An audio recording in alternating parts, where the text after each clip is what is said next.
Assalamualaikum warahmatullahi wabarakatuh. Halo semua, kembali lagi bersama saya Miftah dalam pembahasan ISPT PPA Badan. Dalam video kali ini, saya akan membahas mengenai koreksi fiskal serta pengisian lampiran 1 di dalam ISPT. Baik, bisa kita mulai. Di sini sudah terdapat laporan keuangan milik PT MNF berupa laporan laba rugi, serta terdapat data-data yang terkait dengan biaya dan pendapatan di laporan laba rugi. Kita harus melakukan koreksi fiskal atas laporan tersebut, karena terdapat perbedaan pengakuan antar pendapatan dan biaya menurut PSAK dan menurut peraturan perpajakan. Untuk melakukan koreksi fiskal, di sini kita harus menyiapkan tabel koreksi fiskal. Di sini saya sudah menyiapkan tabel koreksi fiskal yang terdiri dari deskripsi. Deskripsi ini berisikan akun-akun yang terdapat di laporan laba rugi. Lalu ada penghasilan komersial, ada koreksi positif dan koreksi negatif, lalu ada penghasilan fiskal, serta dasar hukum dan keterangan mengapa kita harus melakukan koreksi fiskal terhadap biaya atau pendapatan tersebut. Di sini saya sudah memasukkan rumus pada pendapatan fiskal. Jadi apabila kita koreksi positif, dia akan mendapat pendapatan dan mengurangi atau mengeluarkan biaya-biaya yang harus diakui secara fiskal. Namun apabila kita melakukan koreksi negatif, dia akan mengurangi laba komersial atau laba penghasilan kena pajak. Bisa kita mulai untuk melakukan koreksi fiskal dari soal nomor 1, yaitu penghitungan terus menggunakan mekanisme pencadangan. Sedangkan selama tahun 2018 terdapat retur penjualan sebesar 180 juta atas barang yang rusak dan diklaim oleh pelanggan. Menggunakan metode cadangan retur penjualan tidak diperkenankan, sehingga biaya tersebut tidak boleh dikurangkan dari penghasilan bruto. Jumlah yang digunakan adalah retur penjualan yang terrealisasi, yaitu 180 juta, sehingga muncullah koreksi positif sebesar 91 juta di retur penjualan. Dasar hukumnya terdapat dalam pasal 9 ayat 1 huruf C Undang-Undang PPH. Di sini kita koreksi positif.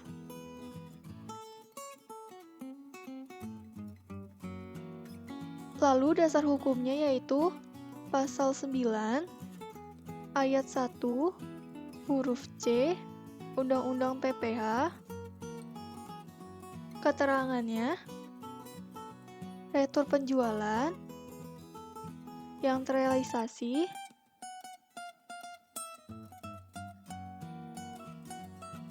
berjumlah 180 juta.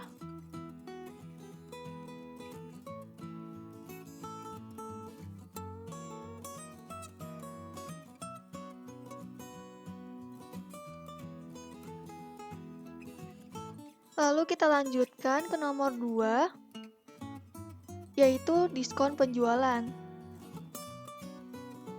Untuk diskon penjualan, perusahaan menggunakan metode pencadangan juga. Namun yang terrealisasi pada tahun 2018 hanya sebesar 230.904.000. Penggunaan metode cadangan diskon penjualan tidak diperkenankan, sehingga biaya terkait tidak boleh dikurangkan dari penghasilan bruto. Jumlah yang digunakan adalah retur penjualan yang terrealisasi, yaitu sejumlah 230.904.000, sehingga muncullah koreksi negatif sebesar 127.803.000. Kita taruh di diskon penjualan.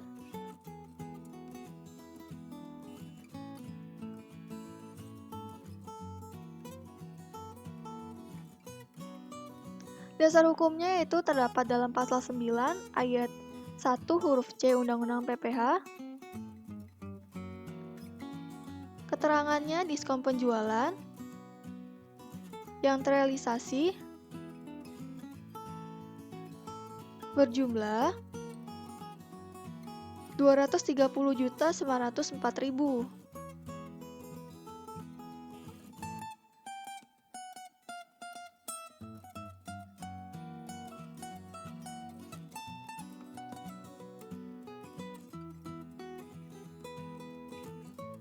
Lalu nomor 3, untuk persediaan perusahaan menggunakan metode Kamil dengan tabel perbandingan antara harga pasar dan harga perolehan. Jadi, dalam fiskal, yang diperbolehkan itu persediaan dinilai berdasarkan harga perolehan, bukan harga pasar. Jadi teman-teman, metode yang diperbolehkan secara fiskal adalah metode rata-rata atau metode FIFO. Saldo awal persediaan secara akuntansi harus dikoreksi karena tidak sesuai dengan harga perolehan.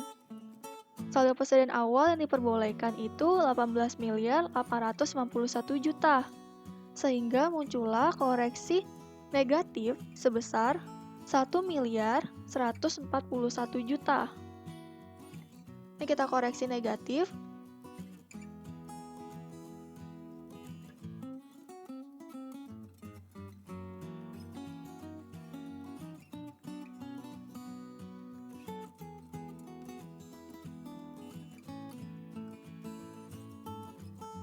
Lalu dasar hukumnya itu terdapat dalam pasal 10 ayat 6 Undang-Undang PPH.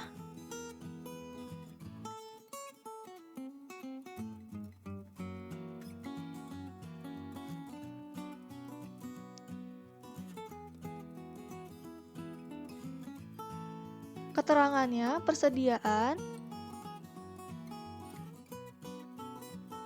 dinilai berdasarkan harga perolehan.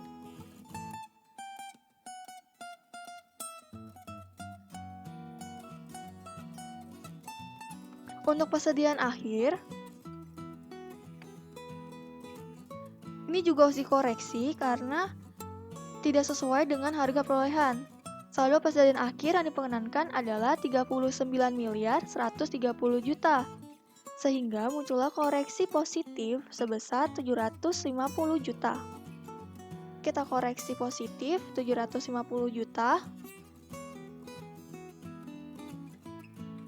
750 juta saya dapatkan dari selisih antara harga perolehan dengan harga pasarnya.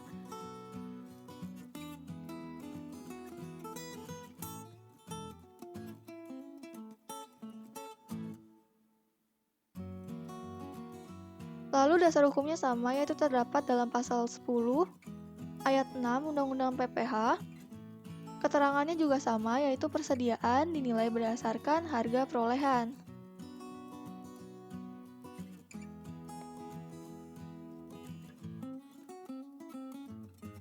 Lalu, dalam biaya gaji dan tunjangan terdapat pengeluaran PPH pasal 21 yang ditanggung oleh perusahaan sebesar 29.500.000, lembur sebesar 80.310.000, tunjangan makan siang sebesar 34 juta, dan bonus yang dicadangkan sebesar 120 juta.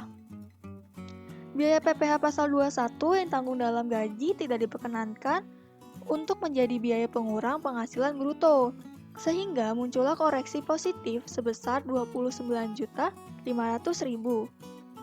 Dasar hukumnya terdapat dalam pasal 9 ayat 1 huruf H. Lalu, bonus yang dicadangkan tidak diperbolehkan menjadi biaya. Yang boleh dijadikan biaya hanya yang sudah terrealisasi, sedangkan di sini bonusnya masih dicadangkan, sehingga si koreksi positif sebesar 120 juta. Dasar hukumnya terdapat dalam pasal 9 ayat 1 huruf C. Jadi, total keseluruhan koreksi dalam biaya gaji dan tunjangan adalah 149.500.000. Kita koreksi positif.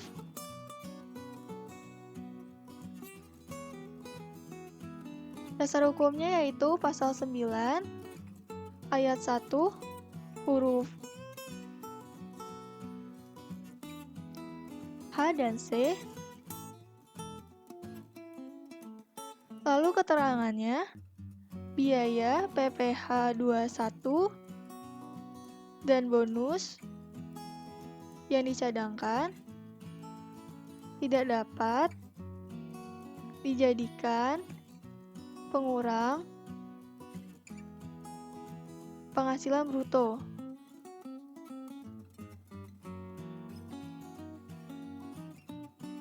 Kita lanjutkan ke nomor 6, yaitu dalam biaya transport dan perjalanan dinas terdapat pembelian tiket.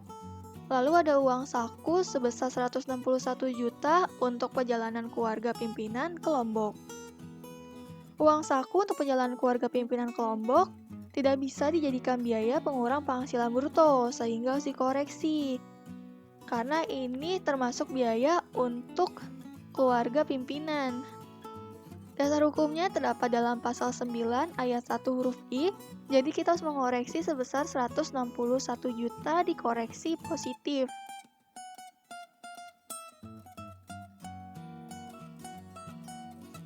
Dasar hukumnya yaitu pasal 9 ayat 1 huruf I,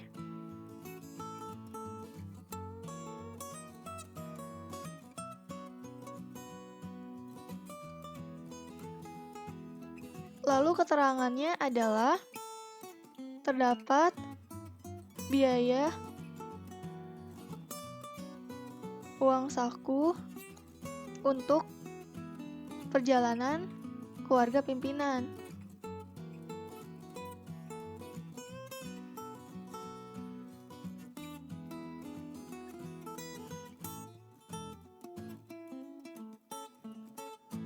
Yang tidak dapat dijadikan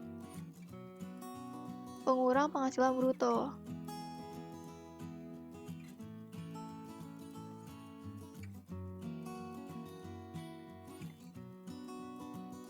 Untuk biaya penyusutan dan amortisasi akan saya bahas di video selanjutnya. Jadi pada video kali ini akan saya lewatkan untuk biaya penyusutan dan biaya amortisasi. Kita lanjutkan ke dalam biaya sewa. Dalam biaya sewa terdiri dari sewa kendaraan operasional untuk 3 tahun mulai Januari 2018 sebesar 72 juta, sewa komputer sebesar 30 juta dan sisanya adalah sewa mes buat karyawan. Biaya dapat dijadikan biaya pengurang penghasilan bruto hanya apabila biaya tersebut merupakan biaya yang keluar pada tahun bersangkutan. Sehingga biaya sewa kendaraan operasional untuk 3 tahun ke depan tidak boleh dijadikan biaya pengurang seluruhnya. Yang dapat dijadikan biaya hanya biaya sewa untuk tahun 2018, sedangkan sisanya harus kita koreksi. Berarti 72 juta ini kita bagi 3, lalu hasil untuk 2 tahunnya kita koreksi yaitu sejumlah 48 juta. Sewa mes untuk karyawan tidak dapat dijadikan biaya pengurang penghasilan bruto karena merupakan natura, sehingga dikoreksi positif sebesar 142.500.000. Dasar hukumnya terdapat dalam pasal 9 ayat 1 huruf E.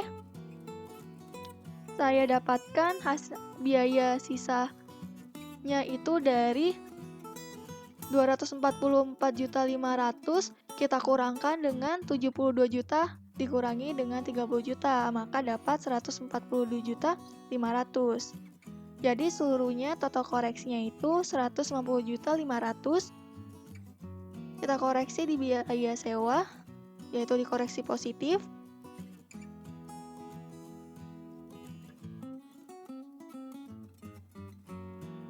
Lalu dasar hukumnya itu pasal 9 ayat 1 huruf E Undang-Undang PPH.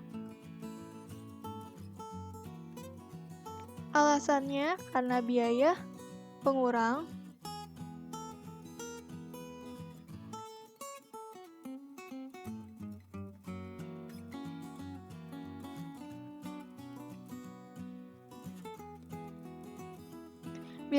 penghasilan bruto hanya dapat dijadikan biaya pada tahun bersangkutan.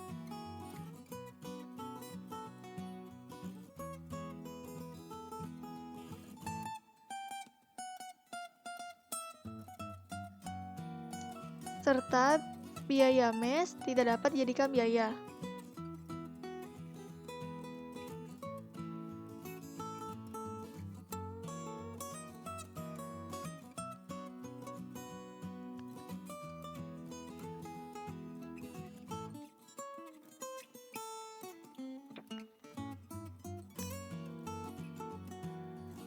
Kita lanjutkan ke nomor 8, yaitu dalam biaya perawatan dan perbaikan terdiri dari biaya perbaikan kendaraan sedan kantor sebesar 3 juta per bulan mulai bulan Juni 2018. Biaya kebersihan sebesar 400.000, sisanya adalah biaya pemeliharaan mes dan rumah pimpinan. Sedan kantor adalah kendaraan yang dipakai oleh direktur, sehingga 50% dari biaya tidak dapat dijadikan biaya. Lalu muncullah koreksi positif. Cara untuk mencari koreksi positif, untuk biaya perbaikan kendaraan sedan adalah 3 juta ini kita kalikan dengan bulan. Ini bulannya dari Juni sampai Desember itu ada 7 bulan, jadi 3 juta kita kalikan 7, hasilnya adalah 21 juta. 21 juta kita kalikan 50% karena yang dapat dijadikan biaya hanya 50%, hasilnya adalah 10.500.000.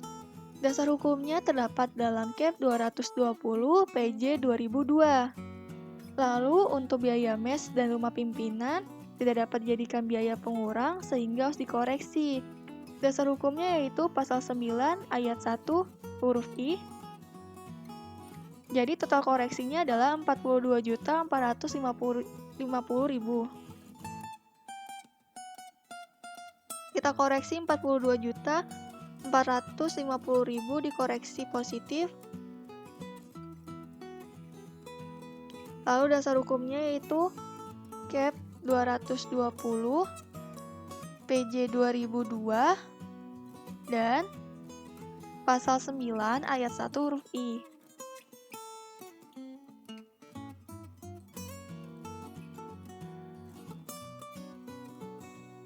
Keterangannya, sedan kantor yang dapat dijadikan biaya hanya sebesar 50% dan biaya pemeliharaan mes serta rumah pimpinan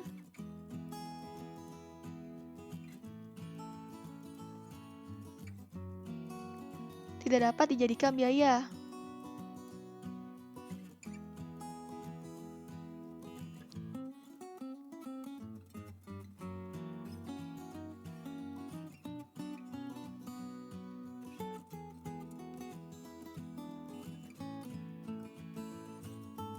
Lalu kita masuk ke biaya iklan dan promosi. Jadi di dalam biaya iklan dan promosi yang dibuatkan daftar nominatif hanya sebesar 250 juta. Menurut PMK 02, PMK 03 tahun 2010 tentang biaya promosi yang dapat dikurangkan dari penghasilan bruto, biaya dapat menjadi pengurang apabila memiliki daftar nominatif. Apabila tidak memiliki daftar nominatif, maka tidak dapat dijadikan biaya pengurang bruto. Sehingga akan muncul koreksi positif sebesar 10 juta, karena yang dapat dijadikan biaya pengurang hanya sebesar 290 juta. Jadi kita koreksi 10 juta di biaya iklan dan promosi, koreksi positif. Dasar hukumnya yaitu PMK 02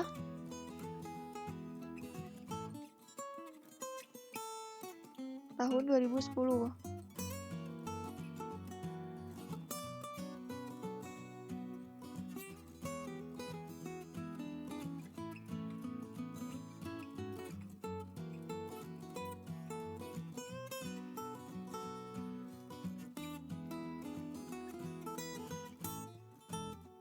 Keterangannya yang terdapat daftar nominatif hanya 290 juta. Kita lanjutkan ke biaya pajak dan retribusi.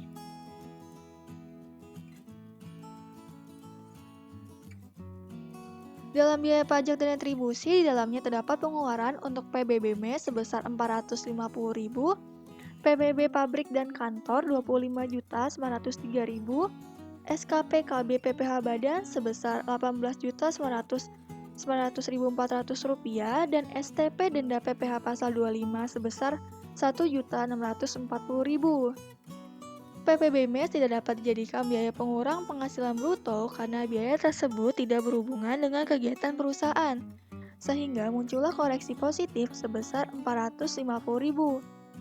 Dalam SKP KB PPH Badan dan STP denda harus dikoreksi karena sanksi administrasi berupa sanksi denda, kenaikan, serta sanksi pidana berupa denda yang berkenaan dengan pelaksanaan perundang-undangan di bidang perpajakan tidak dapat diperkenankan menjadi biaya. Dasar hukumnya terdapat dalam pasal 9 ayat 1 huruf K Undang-Undang PPH. Sehingga dikoreksi positif sebesar Rp20.540.400. Jadi total keseluruhan yang harus dikoreksi pada biaya pajak retribusi adalah Rp20.990.400. Kita dikoreksi positif.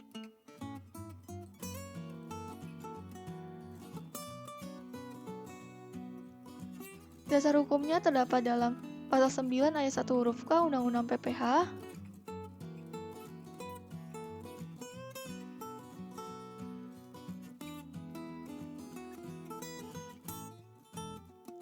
Alasannya terdapat biaya PBB MES dan SKPKB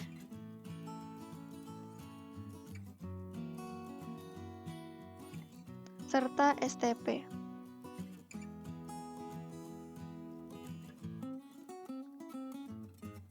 Kita lanjutkan ke biaya listrik dan telepon. Dalam biaya listrik dan telepon terdapat biaya telekomunikasi pasca bayar direksi sebesar Rp18.252.000. Lalu ada telepon kantor Rp25.980.000 dan sisanya tidak terdapat bukti pembayaran. Biaya telekomunikasi pasca bayar direksi tidak dapat dijadikan biaya seluruhnya, sehingga koreksi sebesar 50%. Hal tersebut sesuai dengan Cap 220 PJ 2002. Lalu muncullah koreksi positif, yaitu sebesar Rp18.252.000 ini kita kalikan 50%, hasilnya adalah Rp9.126.000. Lalu, biaya yang tidak mempunyai bukti pendukung tidak dapat dijadikan biaya pengurang penghasilan bruto. Oleh sebab itu muncullah koreksi positif sebesar Rp13.518.000. Saya dapatkan Rp13.518.000 itu dari sisa biaya listrik dan telepon. Jadi jumlah total koreksinya adalah Rp22.644.000 dan kita dikoreksi positif.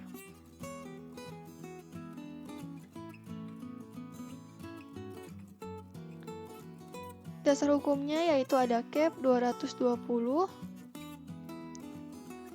PJ 2002. Alasannya, terdapat biaya telekomunikasi untuk direksi,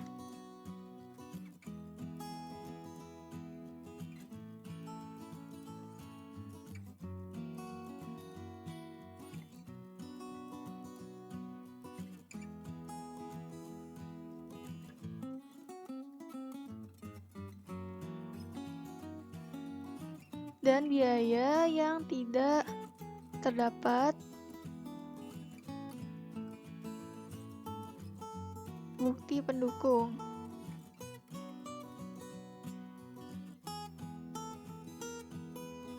Kita lanjutkan ke biaya lainnya.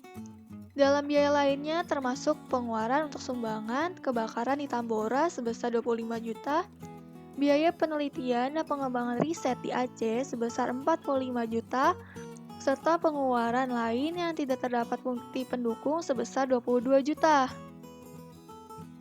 Sumbangan untuk kebakaran di Tambora tidak dapat dijadikan biaya pengurang bruto karena menurut PP 93 tahun 2010, sumbangan dalam rangka penanggulangan bencana dapat dijadikan biaya apabila sumbangan tersebut disampaikan melalui lembaga atau institusi yang sudah terdaftar untuk pengumpulan dana dan penanggulangan bencana, sehingga muncullah koreksi positif sebesar 25 juta.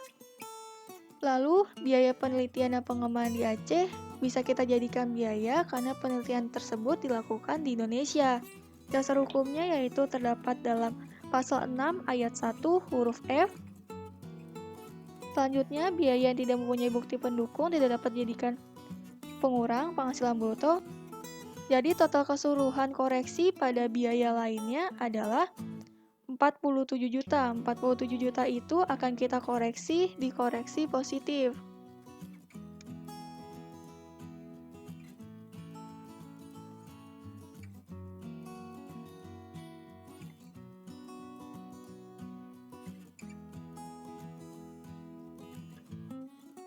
Dasar hukumnya terdapat dalam PP 93 tahun 2010.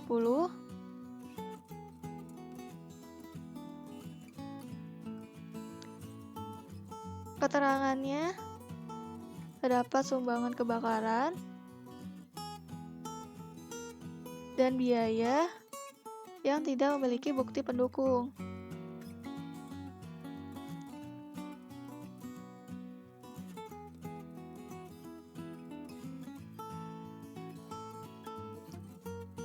Selanjutnya kita masuk ke penghasilan dari luar usaha. Untuk penghasilan dari luar usaha, terdapat penghasilan bruto bunga deposito dan tabungan dari Bank Mandiri sebesar 120 juta. Jadi penghasilan bunga deposito ini termasuk penghasilan final. Tidak bisa kita jadikan pendapatan, sehingga harus kita koreksi sebesar 120 juta dikoreksi negatif.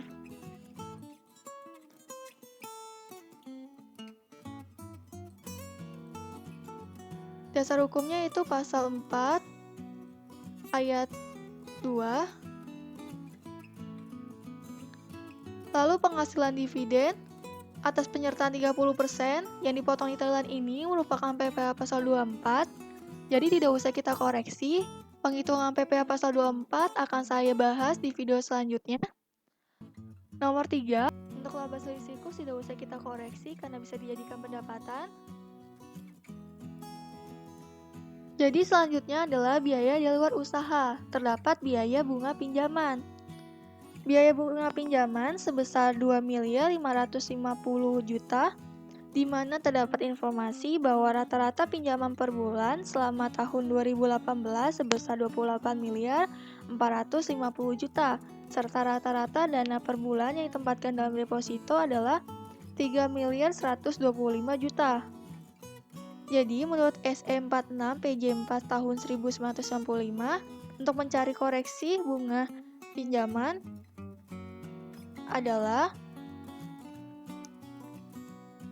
rata-rata yang ditempatkan di deposito, kita bagi dengan rata-rata pinjaman, lalu kita kalikan dengan biaya bunga pinjaman.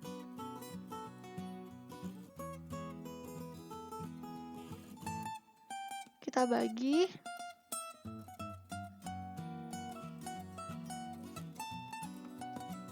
lalu kita kali dengan biaya bunga pinjaman.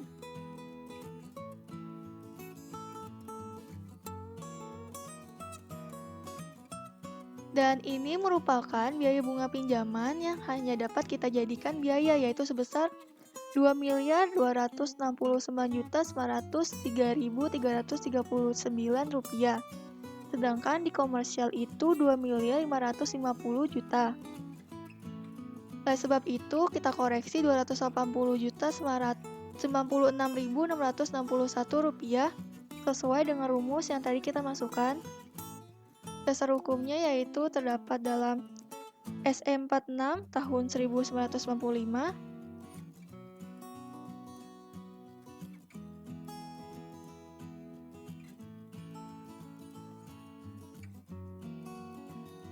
Keterangannya itu biaya bunga pinjaman.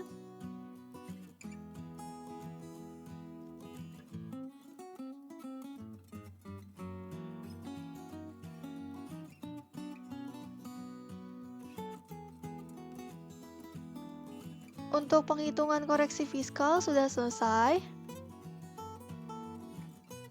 Dan kita sudah menemukan laba neto fiskalnya yaitu sebesar Rp8.443.113.061. Koreksi fiskal ini bisa kita data di ISPT. Kita buka ISPT-nya. Di sini saya sudah membuka ISPT. Kita pilih SPT PPh, lalu lampiran 1 yaitu mengenai penghitungan penghasilan neto fiskal. Di sini di lampiran 1 terdapat 3 halaman. Di halaman 1 berisikan tentang penghasilan neto komersial serta penghasilan yang dikenakan PPh final dan yang tidak termasuk objek pajak. Dan di penghasilan neto komersial ini sudah beberapa yang terisi secara otomatis karena sebelumnya kita sudah mengisi lampiran 2 terlebih dahulu. Lalu di halaman 2 ini yaitu penyesuaian fiskal positif dan di halaman 3 adalah penyesuaian fiskal negatif. Dan ini merupakan penghasilan neto fiskalnya. Bisa langsung kita data sesuai dengan koreksi fiskal yang kita lakukan tadi. Kita isi terlebih dahulu halaman 1 untuk melengkapi penghasilan neto komersialnya. Peredaran usahanya bisa kita masukkan yaitu 46.617.989.000. Lalu penghasilan dari luar usahanya, penghasilan dari luar usaha, ada bunga deposito, dividen dari Thailand, dan laba selisih kurs bisa kita tambahkan.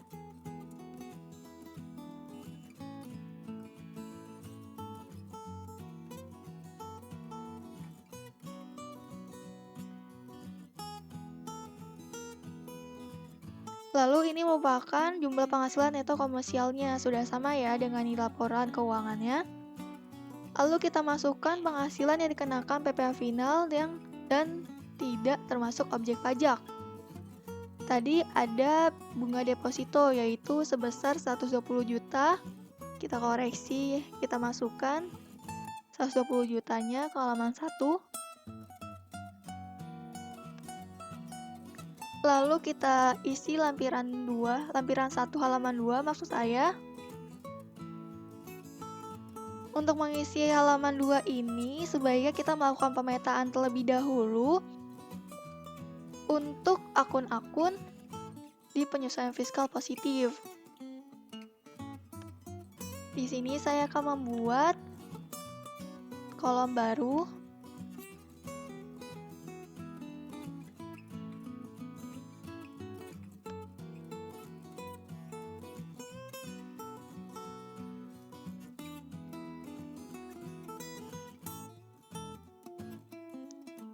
Kita bisa langsung melakukan pemetaan.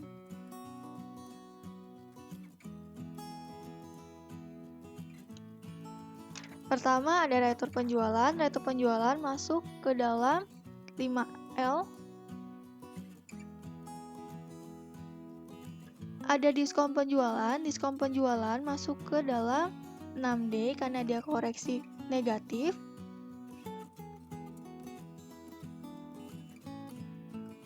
Lalu ada persediaan awal barang, dia juga 6D.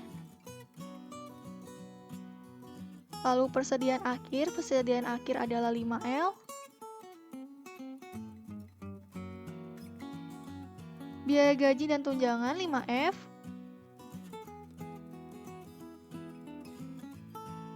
Lalu biaya transportasi dan perjalanan dinas itu 5A.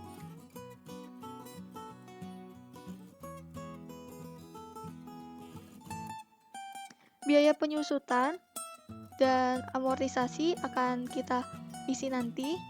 Lalu ada biaya sewa. Biaya sewa itu 5C.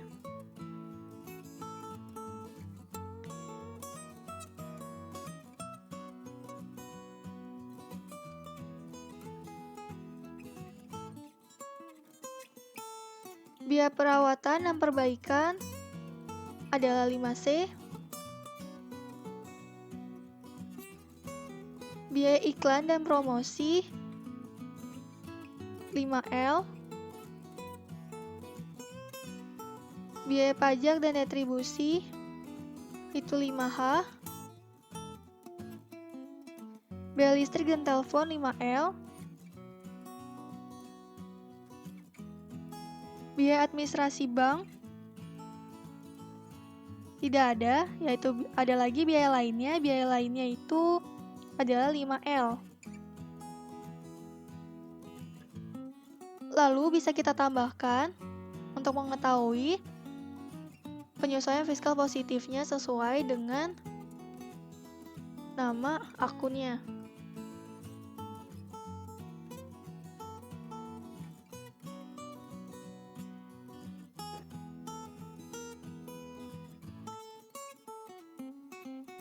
Ini saya akan buat 5A sampai 5L.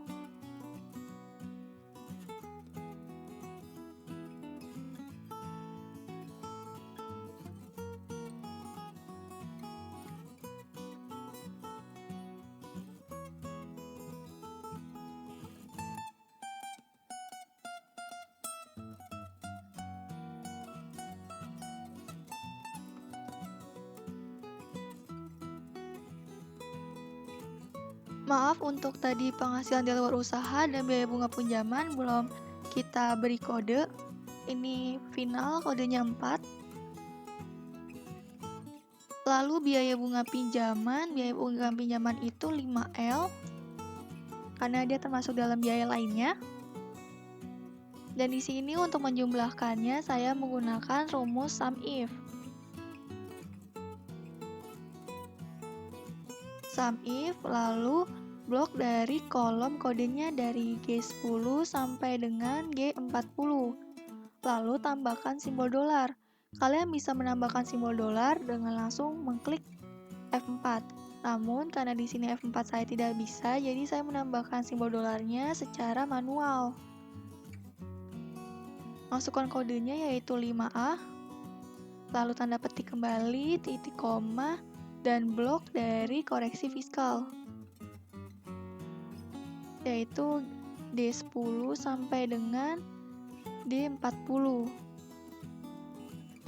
Lalu tambahkan kembali simbol dolarnya.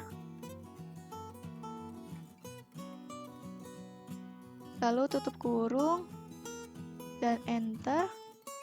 Dan secara otomatis maka ini akan menjumlahkan secara otomatis. Lalu kita lakukan hal yang sama terhadap kode yang lain. Di sini tinggal ganti kodenya.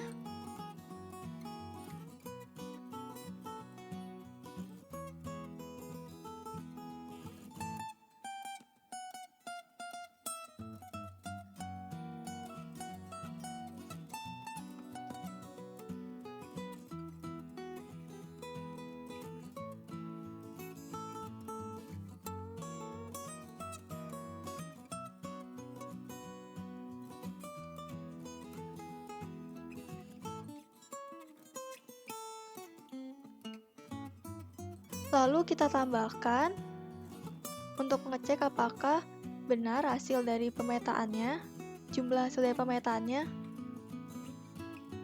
sudah sama ya teman-teman dengan koreksi positifnya.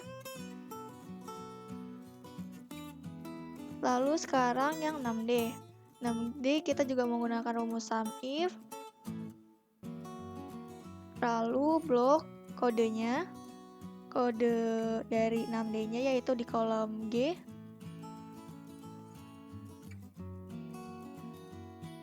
Di sini saya hanya memblok dari G6 sampai dengan G19. Lalu saya tambahkan simbol dolar kembali.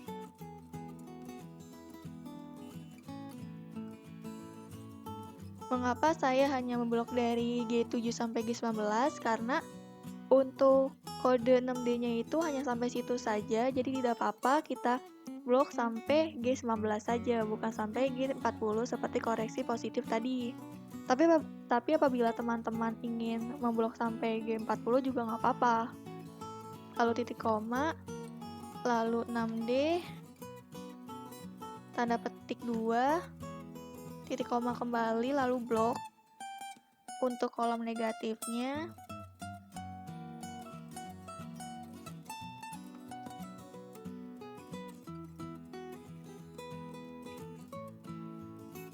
lalu klik enter. Sudah sama ya jumlahnya dengan koreksi negatif, yaitu 1.268.803.000. Lalu hasil dari pemetaan ini dapat kita petakan di dalam ISPT. Di sini kita buka ISPT-nya.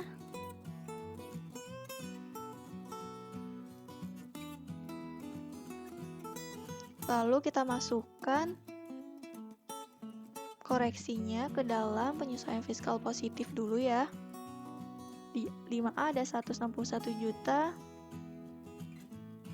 5C 239.950.000. Lalu 5F ada 149.500.000. Di 5H 20.990.400 rupiah. Lalu di 5L ada 1.273.6.661 rupiah.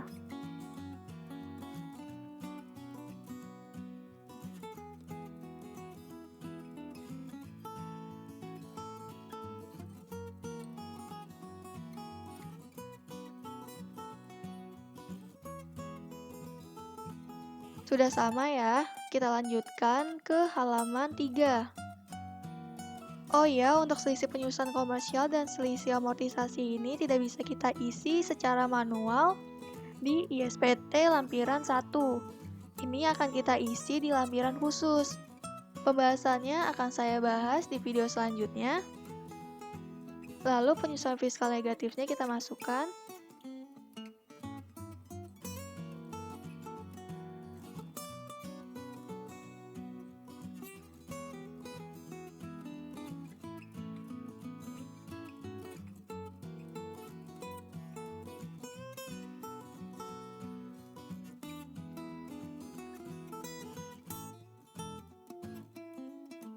Untuk penghasilan finalnya kita masukkan kembali yaitu 120 juta. Dan penghasilan neto fiskalnya pun sudah sama ya. Dengan penghitungan kita di Excel tadi. Bisa kita simpan, lalu pilih yes, lalu pilih OK.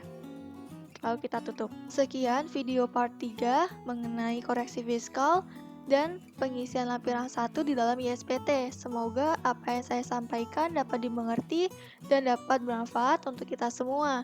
Jangan lupa untuk menonton video selanjutnya agar lebih memahami tentang pengisian ISPT. Terima kasih sudah menonton. Wassalamualaikum warahmatullahi wabarakatuh.